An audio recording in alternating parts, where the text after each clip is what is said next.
Assalamualaikum warahmatullahi wabarakatuh. Alhamdulillah rabbil alamin wa bihi nasta'in wa nusalli wa nusallim wa nubarik ala nabiyyina Muhammadin wa alihi wa sahbihi ajma'in wa ba'du. Ikhwani wa akhwati fillah, kaum muslimin, kaum muslimat, para pemirsa Roja TV dan para pendengar dari Roja yang dimuliakan oleh Allah Azza wa Jalla. Insyaallah kita akan melanjutkan pembahasan muamalat dari kitab Zadul Mustaqni' fi Ikhtisarul Muqni' dalam bab dhaman tentang kafalah. Taqra Syekh. Bismillah, qala al-mu'allif rahimahullahu ta'ala. Faslun wa tasihhu al-kafalatu bi kulli 'ainin madmunah wa bi badani man 'alaihi dain la hadda wa la qisasa. Fasal dan sahnya al-kafalah yaitu penjamin dengan setiap barang yang dijaminkan dan dengan badan atau tubuh dari orang yang memiliki hutang. La hadda wa la qisas. Kan tapi tidak la hadda, tidak terkena hukum had, dan tidak ada qisas. Sini mu'alif menjelaskan tentang kafalah. Kafalah itu adalah iltizamu jaiz tasarruf bi ihdari badani man alaihi al-haq.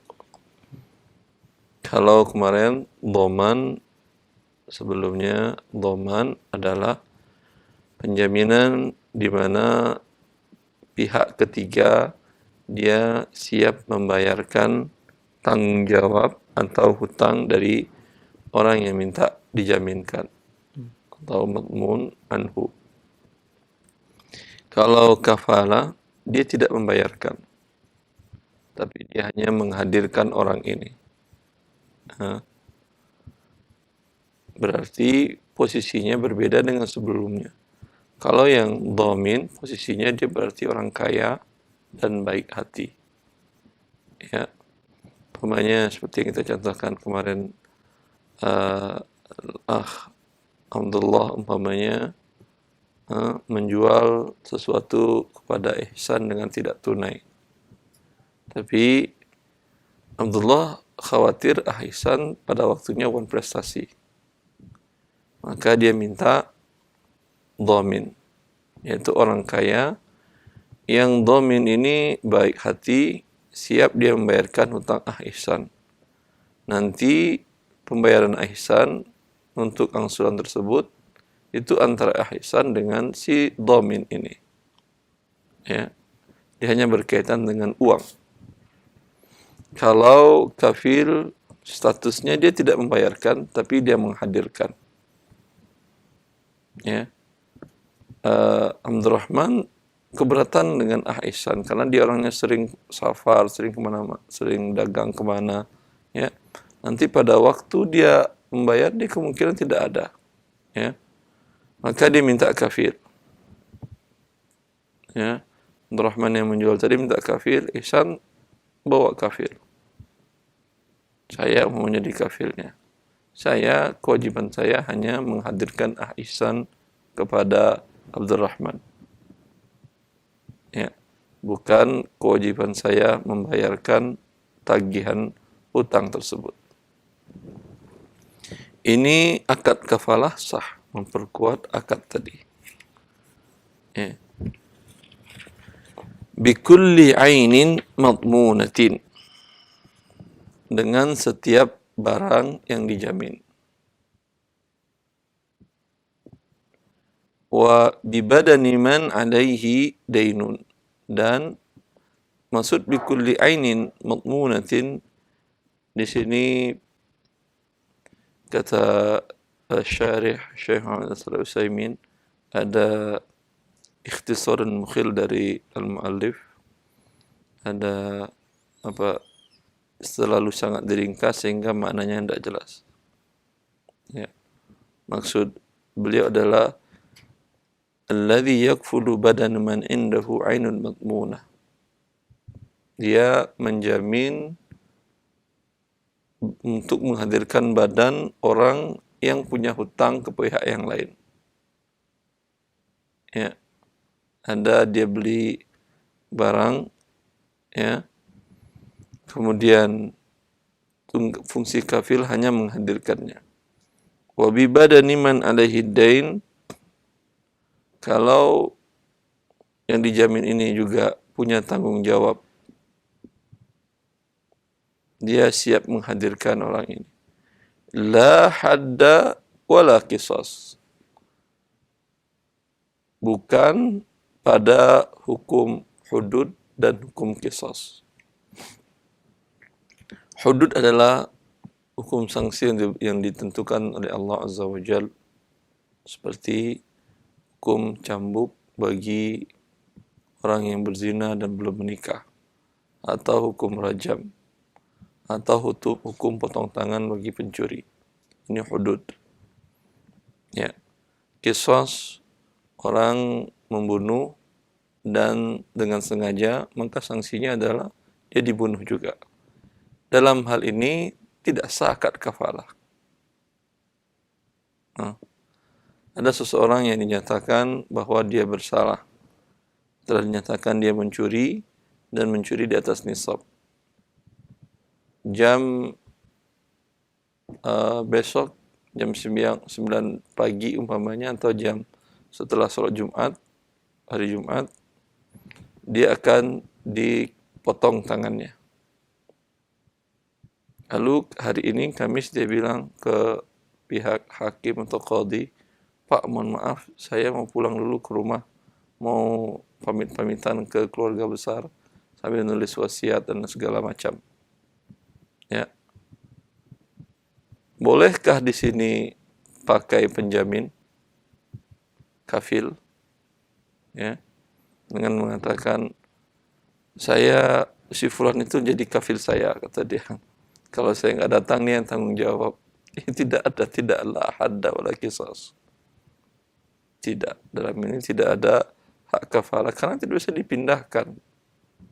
Tidak bisa dipindahkan tangan si kafil yang dipotong, atau kalau dalam qisas si kafil yang dibunuh, ya tidak.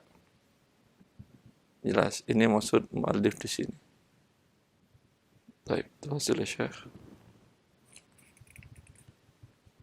Jadi akad kafalah tadi hanya dalam piutang masalah harta, ya, bukan masalah hudud dan qisas. ويعتبر رضا الكافر ولا لا مكفول به فإن مات أو تلفت العين بإفل الله تعالى أو سلم نفسه برئ الكفيل ويعتبر رضا الكافر, dan keridhaan penjamin dinilai, yang dianggap ya adalah keridhaan si kafil. Ya, iyalah keridhaan kafil, apakah Anda ridha atau tidak. Maghfur lahu, dia maghfur lahu umpamanya Ihsan berhutang kepada Abdurrahman, dan kafilnya saya siap menghadirkan Ihsan. Ya, Abdurrahman ridho nggak ridho saya jadi kafil kan nggak ada masalah. Yang penting saya ridho nggak jadi kafil. Ini maksud mu'allif di sini. فإن مات أو تلف العين بإذن الله, apabila yang dijamin wafat atau hilangnya barang yang dijaminkan dengan sebab fi'l Allah, perbuatan Allah. Ya, perbuatan seperti namanya banjir. Nah. Ya, tadi yang dibeli adalah rumah. Nah. Dengan cara utang. Ya, saya kafil untuk menghadirkan Ihsan. Ya, Ihsan meninggal. Ya, saya tidak bisa lagi menghadirkan Ihsan tentunya kalau sudah meninggal. Nah. Atau menghadirkan barang yang dijamin rumah. Rumah tadi kena banjir, gimana menghadirkannya sudah dibawa banjir? Nah. Ya. Aw sallama nafsahu bari al-kafilu, atau orang yang dijaminkan datang pada waktunya, maka penjamin berlepas diri. Iya. Tadi kata Syekh Abdurrahman, ini 1 Ramadan kamu harus bayar ya. Lunaskan semuanya.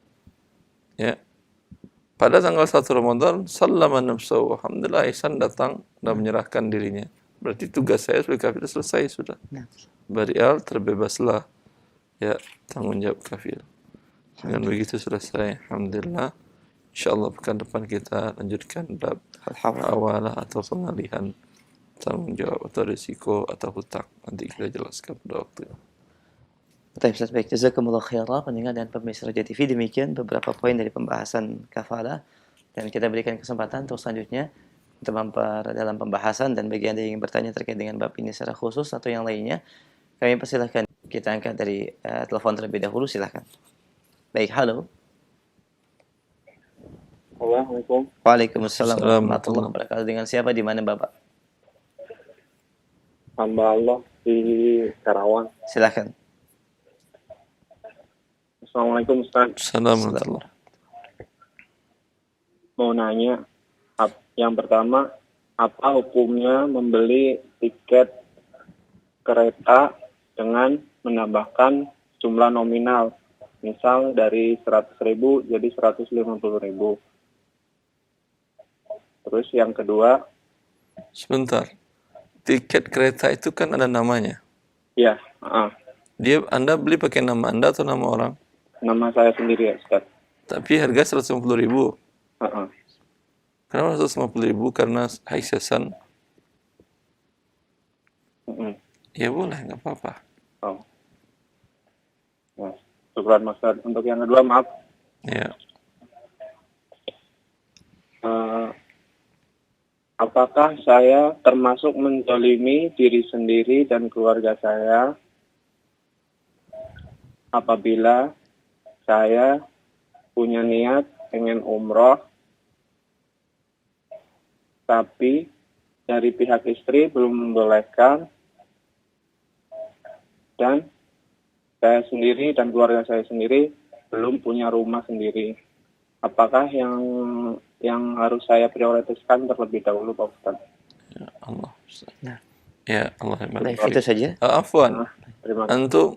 Antum umrohnya tunai uangnya atau bagaimana? Tunai, insya Allah. Ada uang tunai gitu untuk umroh. Ya. Kalau ada uang tunai. Nah. Dan ada sisa aset untuk selama anak istri ditinggal selama umroh. Gimana Ustaz kalau Anda kan berangkat umroh.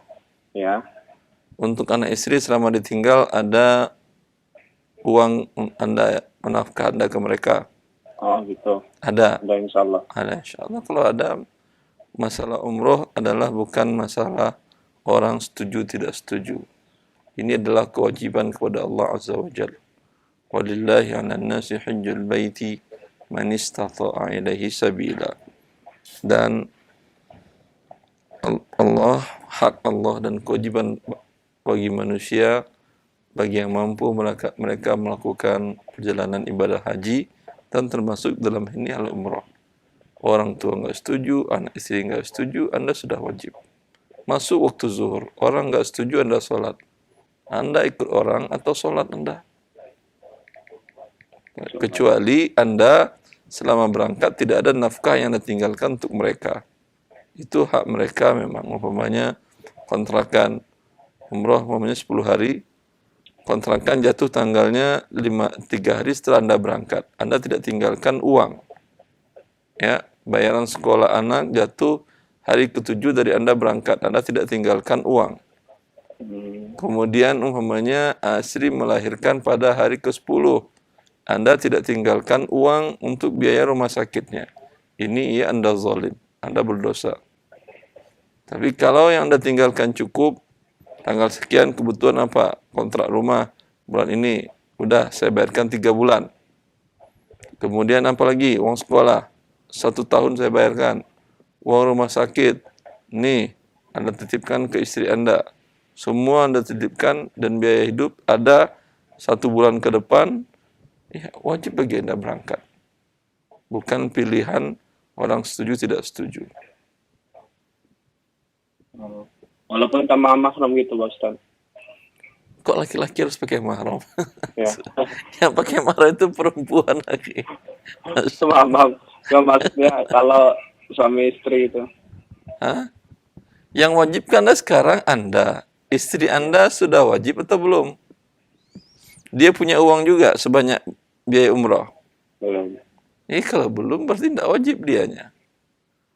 Ya. Ya, Ustaz. Tapi kalau dia punya, ya bagus. Atau Anda uang Anda cukup Barang untuk berumroh berdua dan cukup untuk nafkah anak selama ditinggal, ya. Ya, berangkat dua-dua bagus. Kalau perlu sekali dengan anak-anak. Nikmat dari Allah Azza wa depan Jalla. Ustaz. Allah barik fiik. Assalamualaikum warahmatullahi wabarakatuh. Assalamualaikum warahmatullahi wabarakatuh. Baik, jazakumullah khair akhi di Kerawang. Barakallahu fiik. Demikian pertanyaan dan jawaban yang disampaikan Ustaz. Semoga ini bermanfaat buat antum dan juga bagi pendengar yang lain. Kami berikan kesempatan berikutnya, silahkan. Ya, silahkan, sudah masuk. Halo, Assalamualaikum. Waalaikumsalam Waalaikumsalam warahmatullah. warahmatullah. Dengan siapa di mana? Dengan Ibu Ida di Riau. Silahkan Ibu Ida. Mau nanya tentang menjual sawit, kan? Hasil buah sawit. Ya, silakan Ibu. Kita punya toke, agen ya namanya, yang memang sudah tetap untuk mengambil buah sawit kita. Sudah komitmen. Dan keinginan agen itu tidak boleh kita menjual lagi kepada orang lain. Maksudnya tetap gitu, Ustaz. Udah itu, ketika suatu ada masalah,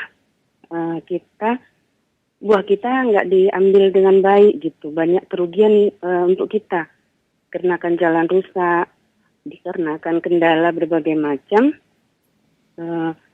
sawit itu nggak diambil semuanya.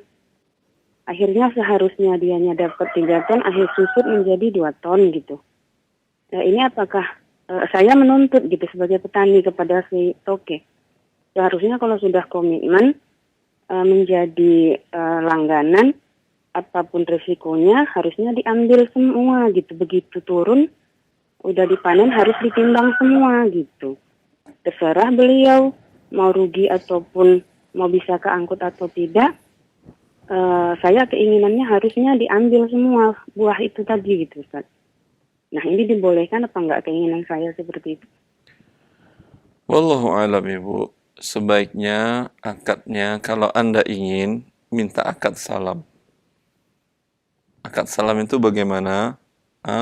Perkiraan Anda panen per bulan bisa store berapa ton?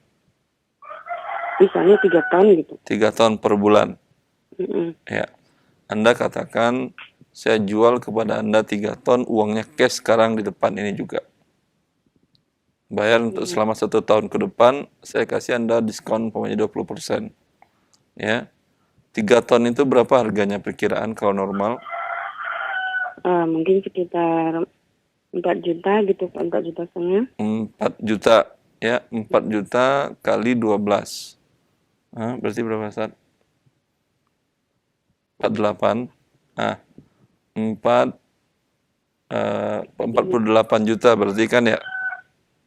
Ya, Anda katakan kepada dia, kasih saya uang 40 juta, setiap awal bulan silahkan Anda ambil di tempatnya di sini, atau Anda yang ngantar ke mereka juga ke mana tempatnya. Tapi uang ambil di depan. Kalau ini yang sudah berjalan, mungkin tadi kurang rinci. Saya rincikan lagi bisa, Ustaz? Maksud saya, kalau Anda ingin buat akad seperti itu, kalau ini tadi antara Anda dengan agen ini kan tidak ada akad. Iya. Tidak ada akad, tidak ada serah terima uang, ya. Tidak. Sehingga dua-duanya saling bisa menzalimi.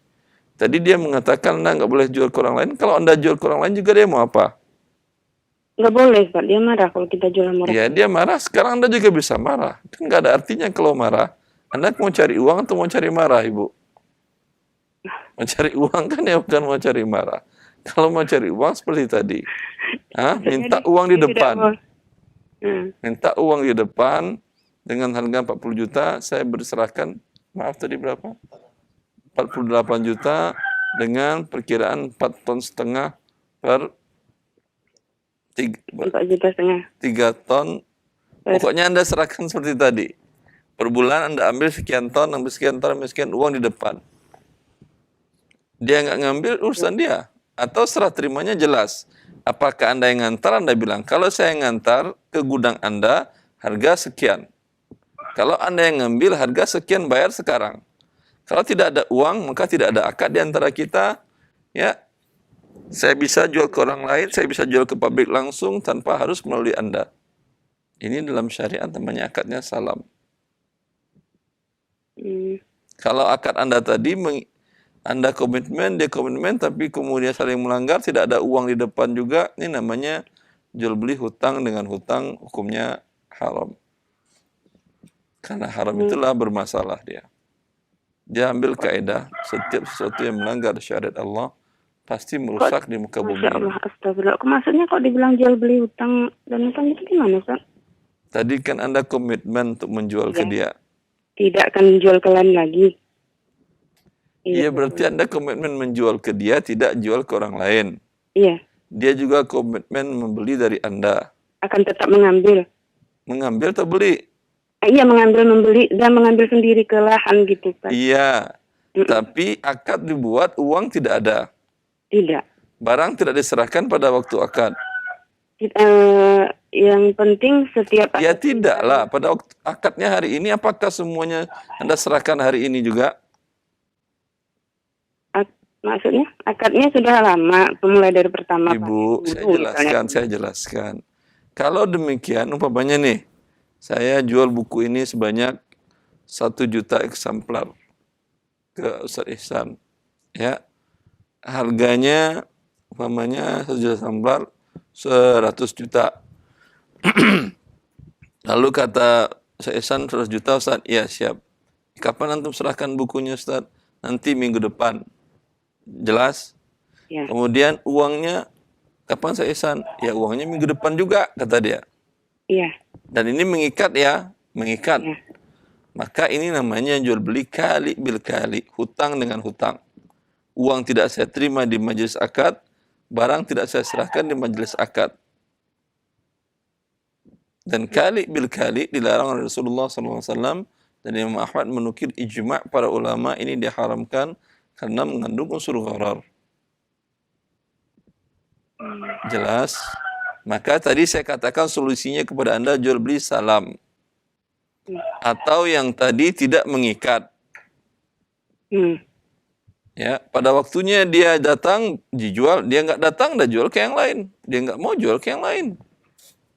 Oh, gitu. Tidak ada ikat mengikat. Iya. Ya. Jadi ini salah ya, Gun? Iya. Atau yang kedua tadi solusinya tidak mengikat, ya. Artinya ibu bisa memberikan dan menjual ke pihak yang lain, demikian. Oh gitu. Baik, cukup ibu, Ida? Iya.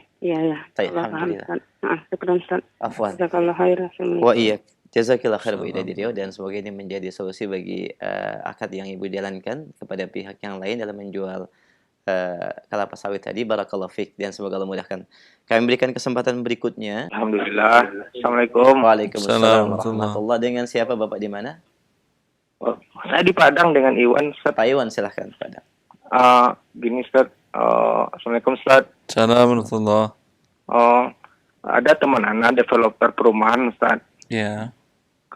Dia berencana mengajak joinan. Joinan itu maksudnya apa, Iwan? Gini. Dia kan punya tanah, Ustaz. Ya. Cuma untuk biaya untuk pembangunan dia nggak ada. Ya. Jadi dia minta bantu saya. Bantu gratis Bantu maksudnya? Bangunin rumah itu, Ustaz.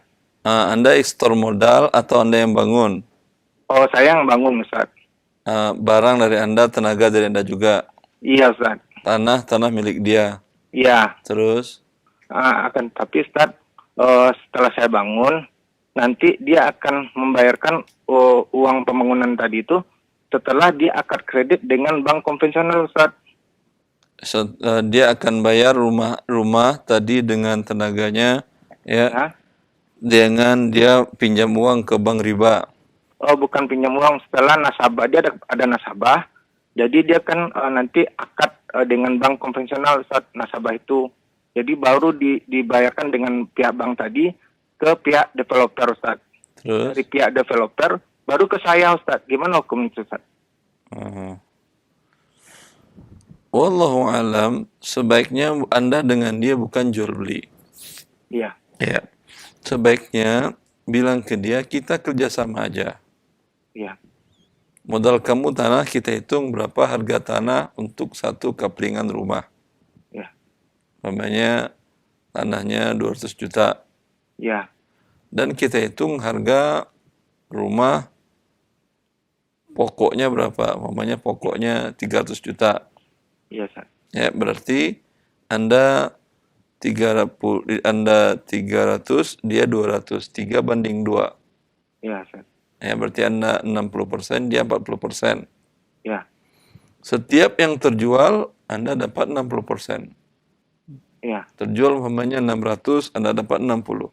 Terjual 700, Anda dapat 60. 60% dari 700, dia 40% dari 700. Jelas? Iya, Ustaz. Kemudian Anda bersepakat dengan dia, jangan kita pakai bank konvensional. Oh, gitu. Pakai dengan akad syariah. Ya. Karena dengan bank konvensional kita membantu menjerumuskan orang ke dalam neraka berarti. Orang ingin rumah, tapi karena mereka merasa tidak mampu beli tunai, ya, sehingga mereka mencari jalan dengan cara haram pun mereka lakukan. Harusnya Anda berikan solusi. Bisa jadi ke lembaga keuangan syariah, mungkin bank, mungkin BMT, atau apalah nama komunitasnya atau wadahnya, dengan cara Anda jual tunai ke lembaga tadi, kemudian Anda pastikan lembaga itu menjualnya kepada nasabah tadi dengan cicil, masalah margin lebih tinggi dia jual, yaitu haknya dia. Iya, Tapi tanpa ada denda keterlambatan. Iya, Ustaz. Akan selesai. Orang terbantu dapat rumah yang halal dengan cara akad yang halal, dan Anda mendapatkan pertambahan rezeki dengan cara yang halal juga. Cuma gini, Ustaz. Halo? Ya, Dia itu kan bikin perumahan untuk perumahan subsidi nih, Ustaz. terus Jadi untuk perumahan subsidi ini tidak ada istilahnya kerjasama dengan bank syariah gitu, Ustaz. kenapa saya tidak Program ada? program pemerintah, Ustaz. Saya BTN syariah tidak. Oh, nggak tahu juga nih, Ustaz. Aku nggak tahu, Iya. coba cari dulu. Setahu saya BTN syariah juga ada program itu. Oh, gitu, Ustaz. Nah, Berarti dan kalau setahu saya BTN syariah siap berakad dengan Anda sesuai syariah tadi. Oh, gitu. Di mana dia beli dulu kepada Anda, kemudian dia jual kepada nasabah tadi tanpa ada denda keterlambatan. Iya, iya. Berarti Ustaz, kalau misalnya saya tetap melakukan itu, berarti saya termasuk tolong-menolong dalam riba, tuh, Ustaz. Ya tentu. Masya Allah. Demikian Pak Iwan. Kalau teman Anda tidak mau sesuai dengan akad syariah tadi, katakan saya tidak mau ikut kerjasama dengan Anda. Oh, gitu ya, Ustaz. Iya. Oke, Ustaz. Ya. Afwan, Ustaz. Cuma Ustaz, satu lagi, Ustaz. Kalau bisa ada juga untuk training ke Padang, Ustaz. Masalah muamalah, Ustaz. Insya Allah, insya Allah. Demikian Pak Iwan. Daftar dah lama nih, Ustaz. Nggak ada juga, Ustaz, kunjungan ke sini. Allah ya barik fiik. Ya akhi, ilmu itu didatangi bukan mendatangi Pak Iwan. Masya Allah, Ustaz. Cuma, Itu yang bolak-balik kemari. Masya Allah. Masya Maaf, Ustaz. Allah. Allah ya Oke, barik terima kasih. fiik. Ya, syukur. Kalau emang dimudahkan insya Allah. Tapi kalau belum dimudahkan, ilmu didatangi bukan dia yang mendatangi kita. Nah, Iya. Ya, kita lihat para kaum muslimin dari masa ke masa berjalan beratus-ratus kilo untuk mendapatkan ilmu. Sekarang antum tinggal duduk di pesawat, sampai di Jakarta, sampai tempat pelatihan, di hotel lagi, tempat yang mewah, kemudian pulang lagi di hari yang sama bisa. Allah Itu makan. yasir. nah, Bukan insyaallah. itu apa, Ustaz? Baik, barakallahu fiik Pak Iwan, jazakallahu khair atas pertanyaan dan sarannya. Baik, barakallahu fiik, jazakallahu khair. Kami berikan kesempatan kembali, silakan di belakang Pak Iwan sebelum kami angkat pertanyaan dari pesan singkat. Baik, halo. Waalaikumsalam warahmatullahi wabarakatuh.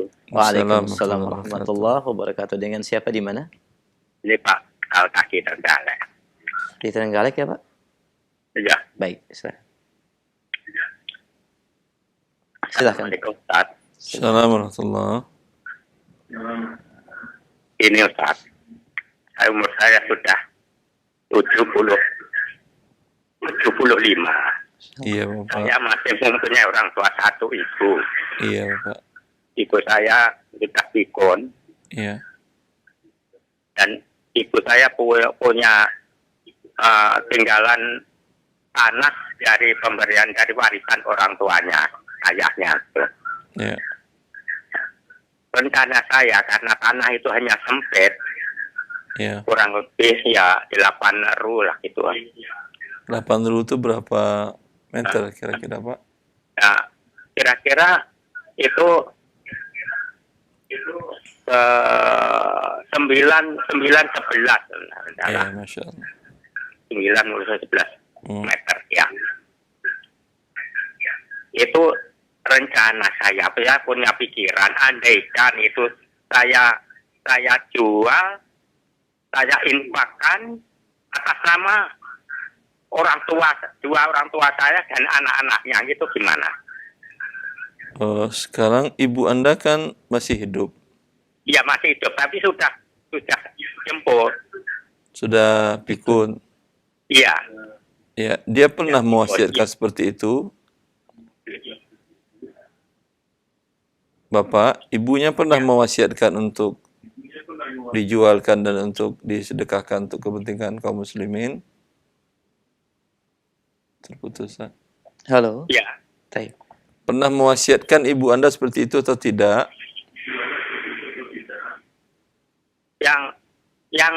Yang punya hajat itu saya. Jadi orang tua karena sudah pikun nggak bisa diajak untuk berunding. Ya, ya, saya jawab. Baik. Ya. Itu saja Bapak pertanyaannya. Itu diimpakkan gitu ya atas Baik. nama 8 tambah 2 10 orang. Baik, insya Allah kita akan jawab oleh Ustaz. Jazakallah khair, kita simak jawabannya. Ya, terima kasih. Assalamualaikum. Waalaikumsalam warahmatullahi wabarakatuh. Dalam agama Allah, Rasulullah mengumumkan di Haji Wada, Inna amwalakum wa dima'akum haramun alaikum fi yaumikum hadha, fi syahrikum hadha, fi baladikum hadha. Rasulullah mengatakan bahwa harta kalian haram diambil oleh orang yang lain. Keharamannya sama dengan keharaman hari ini, bulan ini, tempat yang mulia ini, di Padang Arafah. Rasulullah mengatakan tersebut. Maka tidak boleh seseorang mengambil hak orang lain. Kecuali yang boleh bapak mengambil hak anak. Anta wa maluka li abika. Adapun anak sewenang-wenang terhadap harta orang tuanya tidak boleh. Kecuali orang tua meninggal, ia dibagi waris. Itu pun bukan semenang-menang. Tapi ada ketentuan Allah pembagian waris. Hak waris yang milik Anda lakukan seperti tadi. Anda berikan, wakafkan untuk orang tua dan 11 orang tadi yang dikatakan, terserah. Tapi sekarang ibu Anda masih hidup, maka haram bagi Anda untuk menggugat tanah tersebut. Walaupun dia sudah pikun. Karena siapa tahu dalam waktu dekat anak yang melakukan tadi meninggal. Ini ibu yang pikun, siapa yang memberi hidup dia lagi? Padahal dia punya harta dan anak ini semena-mena terhadap itu dia wakafkan atau dia sumbangkan untuk kebaikan ibu ini. Ya. Harusnya dia jual untuk biaya hidup ibunya ini. Kan tidak tahu, mungkin ibunya masih lama panjang umurnya daripada anaknya yang umur 75 ini. Mungkin ibunya yang masih diberi Allah kesempatan hidup 110 tahun yang lagi, anaknya mungkin 2 tahun yang lagi. Setelah itu siapa yang mau? Siapa yang bertanggung jawab untuk memberi nafkah ibu tadi selama 8 tahun umpamanya? Sedangkan dia punya harta dulu dan hartanya oleh anaknya disedekahkan. Maka ini tidak boleh. Walaupun dia pikun, walaupun dia gila, walaupun dia anak kecil. Umpamanya seorang anak kecil dapat warisan dari kakek atau dari kakeknya umpamanya. Atau ada orang gila dapat warisan dari bapaknya. Dapat umpamanya sekitar 1 miliar. Lalu dia mengurus orang gila ini, mungkin adiknya atau abangnya atau kakaknya, ya daripada ini uang 1 miliar, orang gila memang mau diapain juga hartanya. Mending saya bikinkan masjid untuk pahala dia, ya di dunia dan di akhirat umpamanya. Ya. Qadarullah setelah itu yang kakak ini yang selama ini mengasuh adik yang gila ini bangkrut, tidak punya nafkah uang. Tentu terlunta-lunta orang gila ini makan hidupnya, padahal dia punya uang. Ya, Maka dalam kaedahnya bahwa wali orang yang mengurus orang lain, wali anak yatim, wali orang gila, atau wali dari yang pikun anaknya tadi, itu tidak boleh mensedekahkan uang anak yatim tadi atau uang orang gila tadi. Mengembangkan boleh, mensedekahkan tidak boleh. Ijma' para ulama dalam hal ini seingat saya. Ya. Menghibahkan pun tidak boleh. Umpamanya anak yatim tadi punya, atau orang gila tadi atau yang pikun tadi punya rumah sekitar 30 rumah. Satu kata dia, ya udah saya hibahkan untuk kalian anak-anak tahfiz Quran pakai rumah itu. Haram perbuatan ini. Ya, bagian dari merampas hak orang. Ya, karena tasarrufu al-wali manuntun bil maslahah. Wali ini untuk kemaslahatan orang yang diwalikannya. Ya. Kalau ini kan untuk kemaslahatan orang yang dapat hibah. Orang yang tadi berkurang kepemilikannya terhadap barang harta tadi.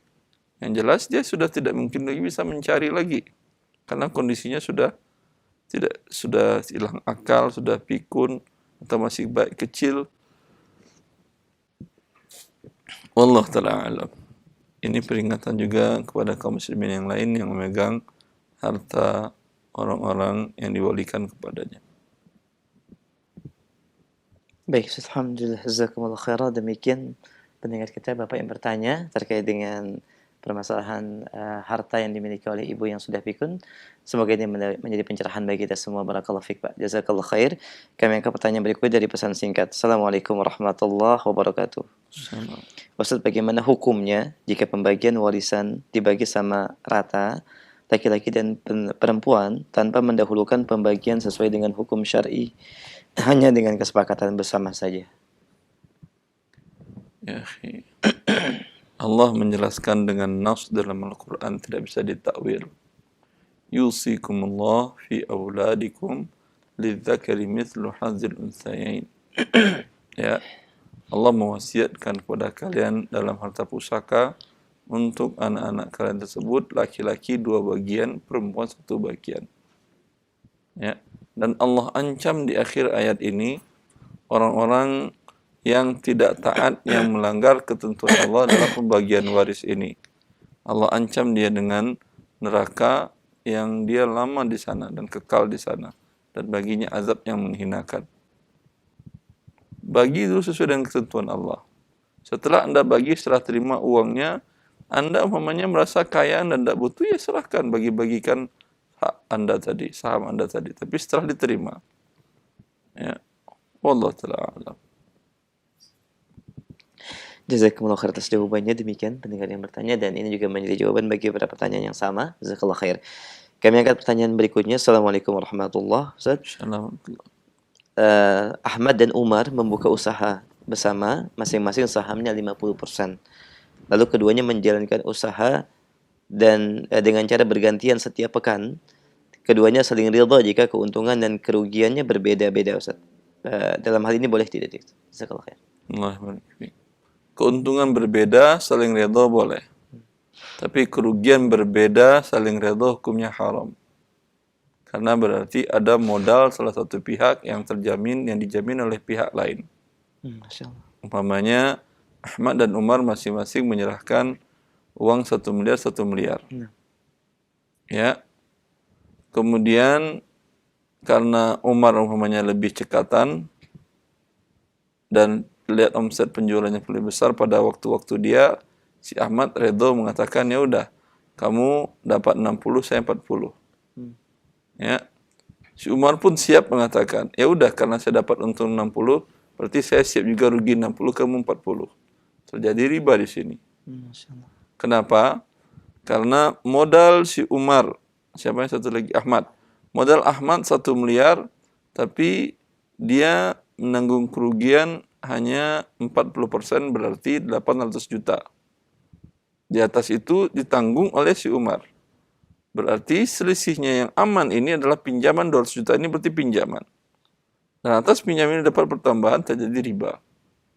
Ya, itu yang dikatakan oleh para ulama bahwasanya dalam akad kerjasama musyarakah tersebut kerugian harus berdasarkan porsi modal, adapun keuntungan boleh berdasarkan kesepakatan. Demikian, jazakumullah khair atas jawaban Ustaz, dan demikian penting yang bertanya. Semoga ini menjadi pencerahan bagi kita. Barakallahu fiik. Kami angkat kembali pertanyaan berikutnya. Assalamualaikum warahmatullahi wabarakatuh, dari Abdullah di Cilengsi. Ustaz, bagaimana hukumnya seseorang yang membuat SIM baru melalui biro jasa tanpa tes, tinggal datang dan foto, namun biayanya lebih mahal 4 kali lipat apabila dilakukan secara formal atau resmi? Silakan. Memperpanjang atau buat SIM baru? Membuat yang baru. Buat SIM baru tanpa tes. Ya, berarti dengan cara yang haram berarti. Ya. Wallahu ta'ala alam, akhi. Cobalah Anda berusaha maksimal. Kalau sudah maksimal Anda berusaha, kemudian tidak ada jalan lain kecuali dengan seperti itu, apa boleh buat. Tapi kalau masih bisa banyak tes, kali nggak lulus, 2 kali nggak lulus, tapi orang ada yang 5 kali lulus, udah jalannya 5 kali. Tapi kalau semua orang bilang nggak ada yang lulus kalau tes, ya, kalau mau tes tidak ada yang lulus. Tapi kalau mau pakai biro jasa bisa langsung, ya. Dan Anda memang mampu untuk melakukan tersebut. Artinya kemampuan Anda sebetulnya bisa, selama ini Anda bawa kendaraan dan alhamdulillah nggak ada masalah. Nah. Ya. Dan kemudian bagi Anda sangat penting SIM ini, karena umpamanya ya Anda mobile Anda, gerak Anda ke sana kemari akan terganggu kalau Anda menggunakan angkutan umum. Ya. Berarti ada hajah di sini, maka tidak ada masalah kalau dalam kasus ini. Tetapi dia kasus per kasus hukumnya tidak bisa digeneralisir, oh berarti boleh kalau begitu. Allahu a'lam. Baik, jazakumullah khair atas penjelasan dan jawabannya. Barakallahu fiik. Kami angkat kembali pertanyaan berikutnya. Ya, Assalamualaikum warahmatullahi wabarakatuh. Assalamualaikum. Baik. Ustaz, apakah ketika seorang meminjam ke bank konvensional, kemudian dia mendapatkan dosa seperti pemakan riba, Ustaz? Bagaimana penjelasannya, sekolah khair? Orang pinjam uang ke bank konvensional, terus apakah mendapatkan dosa seperti pemakan riba, Ustaz? Bagaimana penjelasannya? Apakah mendapatkan dosa seperti pemakan riba? Dia tidak memakan riba, tapi dia pemberi makan riba. Ya, di mana dia dapat uang pinjaman, kemudian dia bayarkan ribanya, dan riba itu dimakan oleh bank konvensional. Ya, dia berarti pemberi makan riba. Dosanya apakah sama? Rasulullah mengatakan begitu dalam hadis riwayat Imam Muslim, bahwa la'ana Rasulullah SAW akil riba wa mukilahu wa katibahu wa syahidai hum sawa, kata Rasulullah. Si pemakan riba, dalam hal ini pihak yang menerima bunga yaitu bank, dikutuk, dilaknat oleh Rasulullah SAW. Kemudian pemberi makan riba, yaitu yang pinjam tadi, terima uang, dibayarnya bunganya, bunga tadi riba itu dimakan, ini juga dikutuk. Kemudian penulis akadnya, para notaris yang menulis akadnya, kemudian para pegawai bank yang menulis akadnya tadi juga, ya, wasyahideh, dan para saksinya, hum sawa, mereka sama dikutuk seluruhnya. Kutuk itu artinya dijauhkan dari rahmat Allah. Dan ini yang minta Rasulullah SAW. Bila Rasulullah berdoa, pasti doanya mustajab. Ya, sedangkan Fir'aun saja sering kita jelaskan. Ya, bukankah ketika dia ditenggelamkan oleh Allah di dalam dasar Laut Merah, ya, dia mengucapkan amantu bi Rabbi Musa wa Harun. Aku beriman kepada Tuhannya Musa dan Harun. Dan ditutup sesumbat mulutnya oleh Jibril dengan pasir dasar Laut Merah tersebut, karena Allah Maha Pengasih dan Penyayang. Khawatir Jibril di antara rintihan Fir'aun tersebut Allah mengampunkan dosanya. Ya, Fir'aun saja yang mengaku sebagai Tuhan dan sangat lalim, dia butuh akan rahmat Allah, tidak ingin dijauhkan dari rahmat Allah Azza wa Jalla. apalagi kita yang bukan sedurhaka Fir'aun, yang sangat butuh rahmat Allah pada setiap saat dan waktu. Allah tahan jantung kita berdetak, paru-paru kita berhenti bernafas, ya. Dalam beberapa menit saja Anda berubah menjadi bangkai. Maka rahmat Allah dari diri kita, ya, jangan pernah kita yang membuat untuk dijauhkan dari diri kita sendiri dengan perbuatan dosa besar tadi. Allah ta'ala. Jazakumullah khair atas jawaban Ustaz dan nasihatnya. Demikian bagi pendengar yang bertanya. Semoga ini menjadi ilmu yang bermanfaat dan pencerahan bagi kita semua. Barakallahu fiik. Kami berikan kesempatan berikutnya, pertanyaan via telepon. Ya, kami angkat kembali. Halo. Silahkan, sudah masuk. Waalaikumsalam warahmatullahi wabarakatuh. Dengan siapa Ummu di mana? Ibu Fi di Pekanbaru. Silahkan Ibu. Begini Pak Ustadz, Ya, mau nanya tentang seputar jual beli. ya. Kalau statusnya kita beli dari seseorang gitu, terus akadnya masih kredit, bagaimana masih dalam status kredit itu kita nawarkan atau menjualkan kepada yang lain gitu. Anda beli barang. Apakah hukumnya boleh atau tidak? Sebentar. Anda beli barang. Iya, Ya. Barang sudah diterima. sudah. Sudah. Tapi belum dibayar. Iya. Kemudian Anda ingin jualkan. Iya Pak. Boleh, alhamdulillah. Boleh ya Pak, walaupun Boleh. statusnya masih kredit ya. Boleh. Demikian Ibu. Terus itu apa namanya Pak? Kalau kita menjualkan itu lagi lewat teman gitu, sistemnya akad wakalah gitu. Ini kan barang sudah jadi milik Anda. Mau Anda jualkan langsung, mau lewat teman, mau Anda pakai, mau Anda hibahkan. Alhamdulillah halal. Itu barang milik Anda. Risiko dan keuntungannya milik Anda. Artinya setelah Anda terima dan Anda beli tadi, kemudian dirampok, tetap Anda bayar ke pemilik barang tadi. Atau sekarang harganya bertambah jadi naik, atau Anda beli umpamanya 100 juta dengan tidak tunai. Anda jual tunai ke orang umpamanya 200 juta. Karena satu lain hal umpamanya, alhamdulillah itu rezeki dari Anda. Dan sebaliknya juga setelah Anda beli dan Anda terima barang tadi, qadarullah terjadi banjir, rumah tadi hanyut. Tetap Anda bayar harga rumah tadi, tidak bilang ke yang penjual, ini rumah kamu kan sudah hanyut. Saya harus bayar? Ya iya, harus bayar. Karena sudah akad membeli dan sudah diterima. Demikian Ibu, bisa dipahami insyaallah. Terima kasih Pak Ustadz. Baik. Apa boleh ada satu pertanyaan lagi Pak Ustadz? Baik, silakan. Mengenai jual beli online itu gimana status hukumnya Pak Ustadz? Online seperti apa Ibu? Misalnya memesan barang lewat yang sistemnya internet gitu Pak. Ya seperti bagaimana mekanismenya. Beda Misalnya si mekanisme, membeli beda barang hukumnya. berdasarkan apa yang dipajang di internet gitu. Saya kan misalnya memesan barang lewat online gitu, harus membayar di muka. Nanti setelah itu baru mereka buat, nanti dibayar langsung di muka, terus nanti baru sudah selesai baru dikirim barangnya gitu. Yang ini boleh. Ini namanya akad istisna boleh. Boleh ya Pak Ustaz? Yang ini boleh, bukan semua online boleh. Dia beda kasus, beda hukumnya. Nah.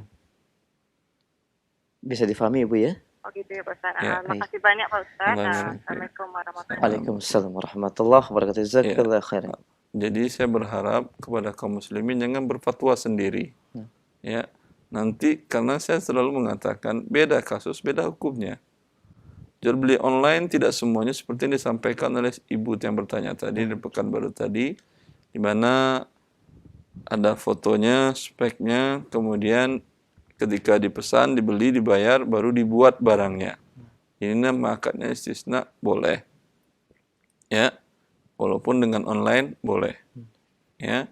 Tapi nanti setelah barang sampai di tangan pembeli dia ada hak khiyar ru'yah. Ya, ketika dilihat dia punya hak khiyar melanjutkan atau tidak. Tapi ada beberapa bentuk jual beli online yang lain yang tidak boleh. Seperti jual beli online yang objeknya adalah emas. Itu tidak boleh. Ya, atau ada juga bentuk yang lain dia tidak punya barang dan juga bukan wakil dari pemilik barang. Dia hanya menampilkan ketika ada orang beli ke dia beli dari toko yang lain. Ya. Baik, jazakumullah khair. Demikian ibu yang bertanya ya, jazakillah khair. Kami berikan kesempatan kembali ya untuk penelpon selanjutnya. Halo. Halo, assalamualaikum. Waalaikumsalam warahmatullahi. Dengan siapa Ummu di mana? Dengan Ummu Naila di Dumai. Silahkan Ummu Naila di Dumai.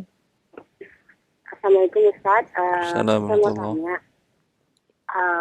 saya kan punya toko. Jadi saya tuh sering kembalian tuh, misalkan harga, saya toko parfum kan, saya jual parfum harganya misalkan 33.000 per liter gitu. Terus kalau setengah kan 16.500. Keseringan 500 itu nggak ada. Jadi saya kasih barang yang seharga 500. Cuman saya belinya nggak 500 gitu kan. 450 gitu. Tapi untuk kembalian 500-nya itu saya kasih itu ke pelanggan. Atau boleh juga nggak gini Ustaz, kalau misalkan harga parfumnya 33. Pasti kalau dia belinya setengah, saya buat harga biar kalau nggak ada kembalian, saya buat aja harga 17 gitu. Gimana Ustaz? Yang kedua lebih bagus. Lebih bagus ya Ustaz. Anda bilang, Anda beli berapa? Ini kalau penuh 33. Saya setengahnya aja Ibu. Setengah tidak, bukan setengah juga harganya. Setengah 17 harganya. Atau bilang susah juga 2.000, ya udah. Setengah 20 harganya. Sehingga Anda nggak perlu ngembaliin. Demikian Ibu. Gitu ya Ustaz ya? Ya. Insya Allah. Berarti yang kedua Ustaz yang lebih bagus ya. Kalau yang pertama tadi tidak boleh atau haram gitu Ustaz? Yang pertama tadi tentu keredoan dia dulu. Redo nggak uangnya ditukar dengan barang itu? Oh gitu. Kalau misalkan saya belinya memang cuma 500, saya beli. Dianya redo atau tidak? Oh gitu ya. Kan ini jual belinya berarti dua. Oh iya. Sekarang jual beli parfum, satu lagi jual beli permen. Oh gitu ya. Siapa tahu dia penyakit gula, dia nggak mau permen itu. Oh gitu. Tapi kalau misalkan pelanggannya itu ridho gitu kan, kembaliannya ini boleh gitu. Oh ya nggak apa-apa gitu. Misalkan mereka menjawab gitu kan nggak apa-apa kayak gitu. Atau mereka kadang keseringan bilang nggak usah, nggak apa-apa 500-nya nggak usah lagi katanya gitu. Atau kayak gimana tuh Ustaz? Boleh, berarti ada dua akad di sini. Satu akad hibah, yaitu menghibahkan 500 rupiah ke Anda. Kemudian yang satu lagi akad jual beli. Oh gitu Ustaz. Asalkan tadi kalau yang pertama tadi asalkan mereka ridho, itu berarti boleh. Tapi kalau mereka nggak mau ya tetap harus dikembalikan gitu ya. Atau tadi yang kedua lebih bagus alternatifnya ya Ustaz. Demikian Ibu. Jazakallahu khair. Waalaikumsalam.